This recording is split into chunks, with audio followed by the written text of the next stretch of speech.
Doctor, நீங்க நெறையா நேர்காணல்கள்ல விஜய் குறித்தவர்கள் நிறைய இடங்கள் ட்வீட் பண்ணியிருக்கீங்க. பேசவும் இன்டர்வியூலயே சொல்லியிருக்கீங்க. விஜய் வந்து நெறைய இடங்களுக்கு போக முடியாது. நெறைய பிரச்சனை இருக்கு அவருக்கு அப்படின்னு சொல்லியிருக்கீங்க. நான் வந்து விஜய மீட்பர்ன்னு நான் சொல்லல. மீட்பர் யாராவது வருவாங்களான்னு மக்கள் எதிர்பார்த்துட்டு இருக்காங்க அப்படின்னு நீங்க சொல்லியிருந்தீங்க. ஆனால் இன்னைக்கு நெறைய பிரச்சனைகள் நடக்குது. நெறைய இடங்களுக்கு விஜய் வரணும்னு மக்கள் நெனைக்கிறாங்க. ஆனால் கடந்த ஆட்சியாளர்களுக்கும் அது பொருந்தும் இல்லையா? வேங்கை வேலுக்கு ஏன் ஸ்டாலின் போகலன்ற ஒரு கேள்வி இன்னுமே இருக்கு. இப்போ விஜய் வேங்கை வயலுக்கு போவாரான்ற கேள்வியும் இருக்கு. இப்ப நீங்க எப்படி அத பார்க்கிறீங்க?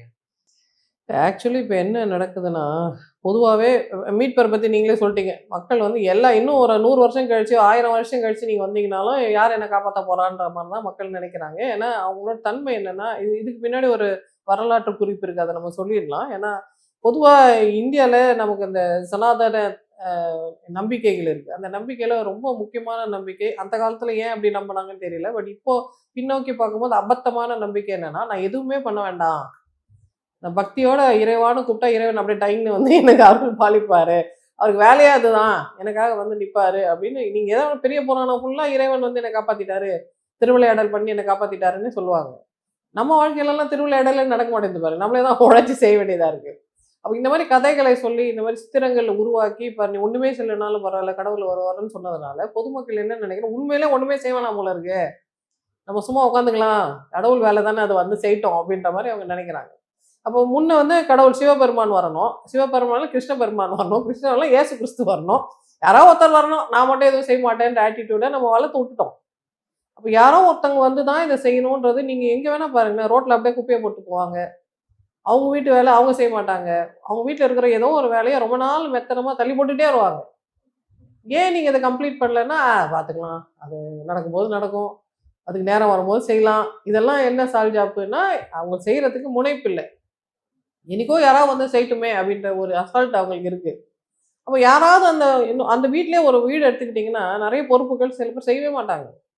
யாராவது ஒரு குழந்தை வந்து வளர்ந்து தலையெடுத்து அது வந்து அப்பா நான் செய்து தரட்டுமா? அம்மா செய்து தரட்டுமான்னு சொன்னா, அப்பாடா இந்த பிள்ளை வந்து பொறுப்பெடுத்துச்சேன்னு சொல்லுவாங்க. ஏன் நீங்க பொறுப்பெடுக்க மாட்டீங்களா? அப்படின்னா பொறுப்பெடுக்கல. அப்ப எப்பவுமே யாராவது வந்து அவங்கள மீட்கணுன்ற மனப்பான்மையில நம்ம மக்கள் இருக்கிறாங்க. அது பாசிட்டிவ்னு நம்ம சொல்ல வேண்டாம். அது ஒரு நமக்கு இருக்கிற ஒரு சுணக்கம். அத நம்ம சரி பண்ணிக்கணும். ஏன் நான் தான் அத மீட் பண்ணி நீங்க ஏன் நினைக்க மாட்டேன்றீங்க? நானே என்ன மீட்டுக்கிறேன் அப்படின்ற நெனப்பு வந்தா தான் நம்ம பொழைக்க முடியும். இல்ல இன்னும் அந்த லெவலுக்கு நம்ம வரல. நம்ம அதுக்காக மெனக்கெட்டுக்கிட்டே இருக்கிறோம். ஒரு காலத்துல வந்து சேர்ந்துருவோம்னு நான் எதிர்பார்க்கிறேன். பட் அந்த லெவல்ல தான் நம்ம இருக்கிறோம். இது ஒரு பக்கம். இன்னொரு பக்கம் என்னன்னா, இப்போ நம்ம முதலமைச்சர்ன்றவரு இப்பதான் முதலமைச்சர்.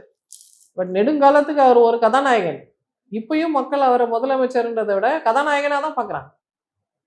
அவரு கிட்ட வர மாட்டாரா? லைட்டா அவர கொஞ்சம் தொட்டுக்கலாமான்ற லெவல்ல தான் யோசிக்கிறாங்கன்றப்போ, அவர் வெளியில போறது இவருக்கும் ஆபத்து, மக்களுக்கும் ஆபத்து. முன்ன வந்து நேரா போய் சாக்கடையில கால விட்டு பார்த்தா தான் கண்டுபிடிக்க முடியும்ன்றது இருந்தது. இன்னைக்கு இங்கேருந்தே ஒரு மிஷின் வச்சு பார்த்துடலாம்ல. அப்ப அவரே எல்லா இடத்துக்கும் வரணும்னு இல்ல. கவர்னன்ஸ் ஒழுங்கா இருந்ததுன்னா, அவர் வரவே வேண்டாம். அந்த அளவுக்கு கவர்னன்ஸ் பெர்ஃபெக்ட்டா இருக்குன்னா, அதுதான் ஆப்டிமல் கவர்னன்ஸ். அதுக்கு தான் நம்ம முயற்சி பண்ணணும். எல்லா இடத்துக்கும் அவரே வரணும்னு சொல்றது நியாயம் இல்ல. அது எதிர்பார்க்க கூடாது. அது அந்த காலத்து ஸ்டைல் அது. 1000 வருஷத்துக்கு முன்னாடி, 100 வருஷத்துக்கு முன்னாடி எல்லா இடத்துக்கும் அவங்களே வரணும்னு இருந்தது. எஃபிஷியன்ட் கவர்னன்ஸ் எப்படி நடக்கும்? அவர் இருக்காரா இல்லையான்னு கூட தெரியாது. ஆனா வேலை நடக்குது. அப்படின்னு இருந்தா தான் கரெக்ட்டா எல்லா வேலையும் அவங்க வேலை வாங்குறாங்கன்னு அர்த்தம். இந்த கவர்மெண்ட்டுக்கு வந்து Vijay is not only the chief minister. He is still an icon.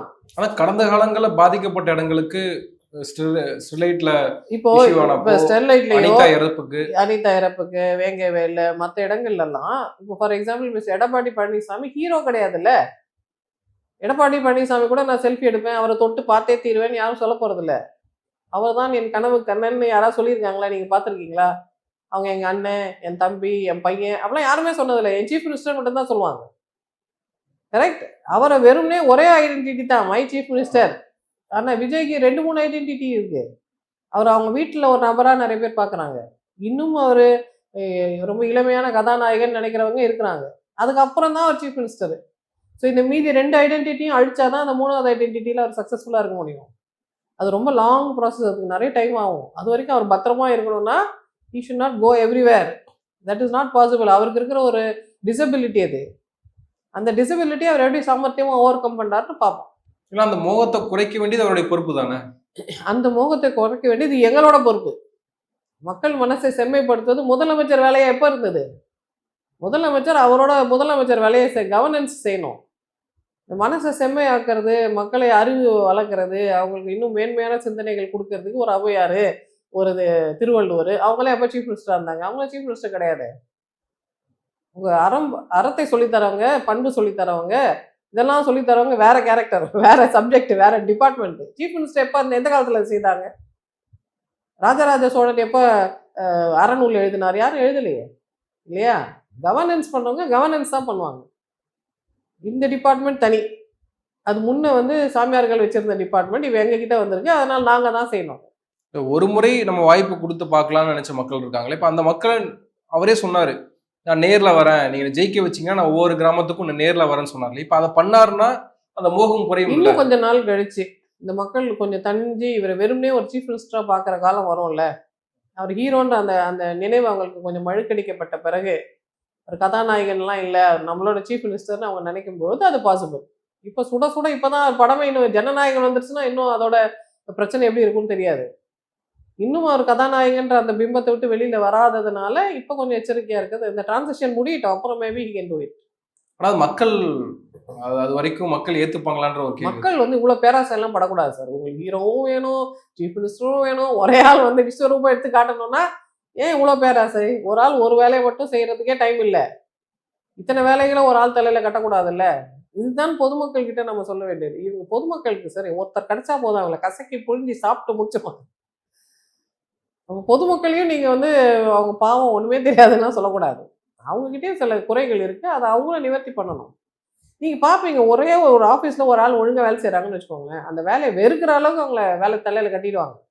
நீ தான் பார்த்து போயிடல, நீ தான் பார்த்து போயிடல, நான் கொஞ்சம் சீக்கிரம் போயிடுறேன்னு சொல்லிட்டு எல்லாரும் போயிடுவாங்க. அப்போ வேலை செய்யறவங்க சீக்கிரம் உடம்பு சரியில்லாம போய் லீவ் போட்டு போற அளவுக்கு ஆயிடும். அப்போ மக்களோட தன்மை அது. யாராவது ஒருத்தவங்க ஒழுங்கா வேலை செய்தா நம்ம பாராட்டுறது மெச்சுறதெல்லாம் இல்லை, பயன்படுத்திக்கிறது, அவங்கள சொரன்றது, இதெல்லாம் நம்ம செய்வோம் தானே. எல்லா கலாச்சாரத்திலையும் நடக்கும், நம்ம கலாச்சாரத்துல சூப்பரா நடக்கும். அதனால ஒருத்தங்க நல்லபடியா இருக்கிறாங்கன்னா அவங்க பவுண்டரிஸோட தான் இருக்கணும்.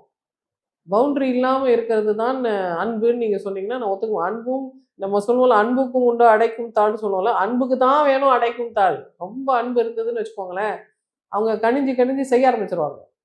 அப்புறம் அவங்க ஏமாளி ஆயிடுவாங்க. அப்போ அன்பு இருக்கிறவங்க நல்ல ஸ்ட்ராங் பவுண்டரிலாம் போட்டு நோ சொல்ல கற்றுக்கணும். இல்லை வர முடியாது, இவ்வளோ டைம் தான் இருக்குது, இவ்வளோ ரிசோர்ஸஸ் தான் இருக்குது, இதெல்லாம் அளவில் தான் இருக்குது, இந்த அளவில் தான் நான் செய்ய முடியும்னு எல்லாத்தையும் ஒரு மெஷரோட நடந்துக்கிறது அவங்களுக்கு நல்லது. ஆனா இதுல ஒரு நியாயம் கற்பிச்சோம்னா எதிர்க்கட்சிகள் கேள்வி கேட்பாங்கல்ல, நாங்க மட்டும் போகணும் அவர் போக மாட்டாரு. அவர் போலன்னா அவர் போறதுனால இவன் என்ன, இப்ப விஜய் எங்கேயா போறதுனால உலகம் எங்கேயா மாறிட போதா? அவர்னா அவர் உண்மையிலே தேவதூதனா? அவர் போய் என்ன பண்ணிடுவாரு? அவர் போனா ஒரு செரிமனி மாதிரி நடக்கும், பெரிய விழா மாதிரி நடக்குமே தவிர அவர் வர்றதுனால என்ன மாறப்போகுது? அங்க வேண்டிய மாற்றத்தை கொண்டு வரணும், அதுதான் அவர் வேலை. அவர் எல்லா இடத்துலயும் தரிசனம் கொடுக்கறது அவர் வேலை கிடையாது இல்லையா? முன்ன என்ன நடந்ததுன்னா, டேமேஜ் கண்ட்ரோலுக்காக சீஃப் மினிஸ்டர் வந்துட்டார்ல, இனிமே சரியாயிடும் நம்பிக்கை தரத்துக்காக போயிட்டு இருந்தாங்க. ஏன்னா அவங்களுக்கு இந்த கதாநாயகன் பிம்பம் கிடையாது. அதனால அவங்க போய் பார்த்தீங்களா நான் வந்துட்டேன் அப்படின்னு அவங்க அட்டெண்டன்ஸ் போடுறதுக்கு தேவையா இருந்தது. ஆனால் விஜய்க்கு இது ஒரு ஹேண்டிகேப், இது அவருக்கு இருக்கிற ஒரு பலகீனம். இந்த இடத்துல நம்ம தான் அவருக்கு சப்போர்ட் பண்ணோம். பரவாயில்ல, அவருக்கு இந்த பிரச்சனை இருக்கு, அவர் இங்கே வந்தால் டிராஃபிக் ஜாம் ஆகிடும், இங்கே வந்தால் பிரச்சனை ஆகிடும், வர வேணாம் வேலையை பார்க்க சொல்லுங்கன்னு தானே நம்ம சொல்லணும். அதெல்லாம் கிடையாது, வர சொல்லுங்க, நாங்கள் பார்த்தே ஆகணும், நாங்கள் செல்ஃபி எடுத்தே ஆகணும், தொட்டே ஆகணும்னு சொன்னால் இதெல்லாம் கொஞ்சம் ஓவர் தானே. நம்ம நியாயமான விஷயங்களை நிறைவேற்ற சொல்லலாம். எல்லாரையும் பார்க்கணும் அவசியம் இல்லை, ஆனா பாதிக்கப்பட்ட இடங்களுக்கு அவர் போக வேண்டியது அவசியம் தானே. போக போக இந்த கதாநாயக பிம்பம் குறைஞ்சி, இந்த அவர் மேல இருக்கிற இந்த அதீத தேவையில்லாத இந்த ஸ்டார் வேல்யூ எல்லாம் குறைஞ்சி அவருக்கு சாதாரண சீஃப் மினிஸ்டர்ன்ற லெவல் வரும்போது கண்டிப்பா அவரும் போனோம். இதுவே பின்னாடியே ஒளிஞ்சிட்டு இருக்க முடியாது. ஒரு காலத்துல அவர் எல்லா இடத்துக்கும் போக தான் வேணும். அதுதானே உங்க ரோல், அதுக்கு தானே வந்திருக்கிறீங்க இந்த சீட்டுக்கு, அதுக்கு தானே எல்லாரும் ஓட்டு போட்டிருக்காங்க. அப்போ நீங்க சாதாரண சீஃப் மினிஸ்டர் மாதிரி கொஞ்சம் வாங்கன்றது நம்மளோட நியாயமான எதிர்பார்ப்பு. ஆனால் அந்த ரோலுக்கு அவர் டிரான்சிஷன் ஆகிறதுக்கு கொஞ்சம் டைம் கொடுக்க தானே வேண்டியிருக்கு. இந்த ப்ராக்டிக்கல் சர்க்கம்ஸ்டான்சஸில் அதுக்கு டைம் கொடுக்க வேண்டியது இருக்குல்ல. ஆனால் இப்போ என்ன நடக்கணும், எதிர்கட்சி பற்றி அப்போ நீ போகலன்னு ஒரு மாதத்துலேயே சொல்லுவாங்க. இருங்க கொஞ்சம் டைம் கொடுப்போம், 5 வருஷம் கழிச்சு போகலன்னா அப்புறம் பேசிப்போம்.